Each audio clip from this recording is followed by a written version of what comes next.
पाराशर, और पाराशर और सत्यवती से हुए महर्षि वेदव्यास।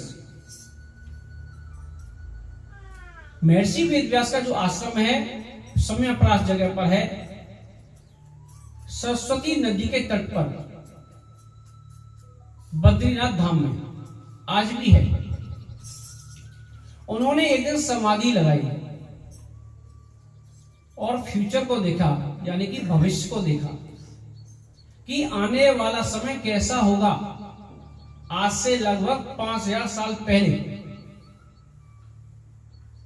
ये होता है तप का बल। तो उन्होंने भविष्य को देखा। क्या देखा? सभी लोग परेशान हैं, अपने अपने दुखों से दुखी हैं, किसी को भी मोक्ष की नहीं पड़ी कि हमें मनुष्य का शरीर क्यों मिला है और हम क्या कर रहे हैं और कहां जाएंगे। तो महर्षि वेदव्यास बड़े परेशान हुए कि इनका उद्धार कैसे होगा। तो भाई प्रतिदिन की जो दिनचर्या है, भाग दौड़ भरी जिंदगी है, तो उनका उद्धार होगा कैसे। आजकल कोई सोचता है कि लोगों का भला कैसे होगा। सिर्फ अपने बारे में ही सोचते हैं कि हमारा भला कैसे होगा, हमारे बच्चों का भला कैसे होगा। ये तो साधु संत हैं जो सभी का भला सोचते हैं कि सभी का भला कैसे होगा। बड़े परेशान कि आने वाले समय के लोगों के लिए मैं क्या करूं, जिसको पढ़ने से या कुछ करने से लोगों का भला हो जाए। बड़ी चिंता हुई। तो उन्होंने सोचा कोई ऐसा ग्रंथ लिखूं जिसको पढ़ने से लोगों का भला हो जाए। तो उन्होंने चारों वेदों को विस्तृत कर दिया, बड़ा बना दिया, शायद इनको पढ़ने से लोगों का भला हो जाए। लेकिन एक नई समस्या उत्पन्न हो गई उनके लिए, क्योंकि वेदों की जो भाषा है बड़ी जटिल है, आम आदमी के समझ में नहीं आती। अगर उसको पढ़ भी लिया तो उसका अर्थ गलत निकाल लेते हैं लोग। वेदों की भाषा बड़ी जटिल है, तो क्या करूं? पंचम वेद के रूप में महाभारत लिख दिया। महाभारत है क्या? घर घर की कहानी तो है, दो भाइयों की लड़ाई तो है, उसमें कुछ नहीं है। शायद इसको पढ़ने से लोगों में सुधार आ जाए और शायद उनकी उन्नति का मार्ग, मुक्ति का मार्ग खुल जाए। फिर भी महर्षि वेदव्यास को संतुष्टि नहीं हुई। क्या करें? तो उन्होंने पुराण लिखना प्रारंभ कर दिया। एक एक करके 17 पुराणों की रचना कर दी। घर जाके चिंतन करना, पूरी लाइफ निकल जाती है, पूरा जीवन निकल जाता है, किताब नहीं लिख पाते हैं। महर्षि वेदव्यास ने 17 पुराण लिख दिए, फिर भी चिंता बनी रही। फिर भी सोचते थे मैं लोगों के लिए कुछ नहीं किया। क्यों? जो 17 पुराण है ना, उसमें कुछ ना कुछ छूट गया है, पूरे नहीं है वो। क्योंकि जिस पुराण को आप पढ़ोगे उसको ही उस पुराण में बड़ा बताया गया है। आप विष्णु पुराण पढ़ोगे तो पूरी सृष्टि की उत्पत्ति जो हुई है वो विष्णु के हिसाब से हुई है। अब विष्णु पुराण को रख दो साइड में, अब शिव पुराण उठा लो।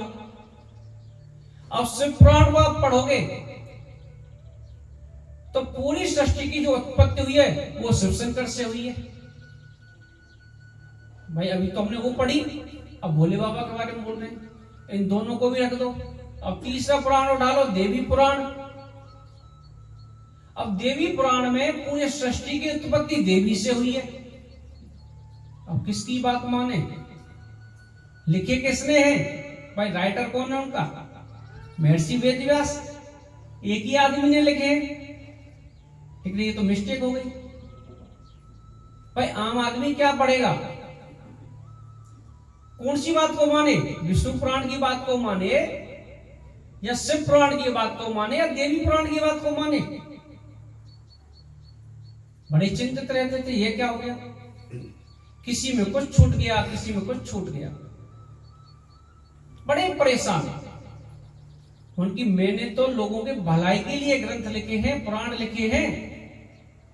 ये तो लोगों में मतभेद हो जाएगा, लोग बट जाएंगे आपस में। भाई देवी पुराण वाले से बात करके देखो, वो अपनी अपनी गाएगा। भोले बाबा के बारे में मत करो, वो अपनी अपनी गाएगा। तो क्या करूं? अच्छा करने के लिए गए थे, लेकिन यहां तो उल्टा ही पड़ गया मामला। तो महर्षि वेदव्यास परेशान थे। उसी समय देवर्षि नारद जी आए। देवर्षि नारद जी पूछने लगे कि व्यास जी आप क्यों परेशान हो? आपको तो प्रसन्न होना चाहिए। आपने वेदों का विस्तृतीकरण कर दिया है और एक एक करके सत्य पुराण लिख दिए, फिर भी आप परेशान हो। प्रसन्न होना चाहिए। उन्हें कैसे प्रसन्न हो जाऊं? लोगों में इन पुराणों की वजह से मतभेद हो गया है। क्या करूं? कुछ समझ में नहीं आ रहा। जो 5000 साल पहले भविष्य को देख सकता था, उसकी बुद्धि भी छोटी पड़ गई। हर चीज की लिमिट है, उसके ऊपर नहीं जा सकता कि वो आखिर परम पिता परमेश्वर, पूर्ण परमेश्वर कौन है, क्या रह गया। देवर्षि नारद जी बोले ये कोई बड़ी बात नहीं है, आप परेशान हो। क्या करूं? आप संतों की शरण ले लो। क्या करो? आप संतों की शरण ले लो। आपने 17 पुराण तो लिख दिए, लेकिन आपने पूर्ण परमेश्वर की कथाओं लीलाओं का तो कहीं विवरण दिया ही नहीं है, कहीं किया ही नहीं है। कौन? किसके बारे में बोल रहे हैं? कृष्ण भगवान की कथाओं लीलाओं का तो कहीं वर्णन नहीं किया आपने, इसलिए आप असंतुष्ट हो। पूर्ण परमेश्वर तो वही है। जहां तक आपकी सोच थी, आपने पुराणों की रचना कर दी, आगे नहीं कर सकते। तो उसके लिए हम आपको, जो मेरे पिताजी देवर्षि नारद जी बोल रहे, जो मेरे पिताजी यानी कि ब्रह्मा जी ने श्री नारायण के मुख से चतुश्लोकी भागवत सुनी थी, उस भागवत को हम आपको सुनाएंगे। भागवत को सुनने के बाद आप उनकी लीला कथाओं का विवरण करिए, वर्णन कीजिए और उनकी व्याख्या कीजिए। अब तो वो चक्कर में पड़ गए भाई। जिसने कोई चीज देखी नहीं, वो उसका चित्र कैसे बनाएगा? बोला भाई आप मुझे सुना दोगे, मेरी समझ में फिर भी नहीं आएगी, भागवत है क्या? तो नहीं भाई, आप सुनो तो सही पहले एक बार। तो देवर्षि नारद जी ने चतुश्लोकी भागवत महर्षि वेदव्यास को सुनाई है। अहमेवा समेवाग्रे नान्यं यत् सत् परम। ये जो भागवत है 4 श्लोकों की भागवत है। महर्षि वेदव्यास ने बाद में 18,000 श्लोक बनाए। भागवत सुन ली तो उनकी इसकी पूरी कृपा कहां से मिलेगी? तो आपको संतों के पास जाना पड़ेगा। महर्षि वेदव्यास बोले संतों की कृपा आपकी इस भागवत से ऊंची है क्या? आपने सुना दी, मैं कोशिश करूंगा। नहीं, संतों की कृपा जरूरी है। भागवत के साथ साथ संतों की कृपा हो जाएगी तो भागवत भी आपको आसानी से मिल जाएगी, समझ में आ जाएगी। नहीं तो श्रीमद् भागवत कथा भी समझ में नहीं आएगी। क्या करें? नारद जी बोले कि मैं भी पूर्व जन्म में दासी पुत्र था, पहले जन्म में दासी पुत्र था। ये कल्प की बात होती है, सतयुग, त्रेता, द्वापर, कलयुग, उसके बाद दोबारा से प्रारंभ होता है। तो इससे पहले कल्प में मैं क्या था, दासी पुत्र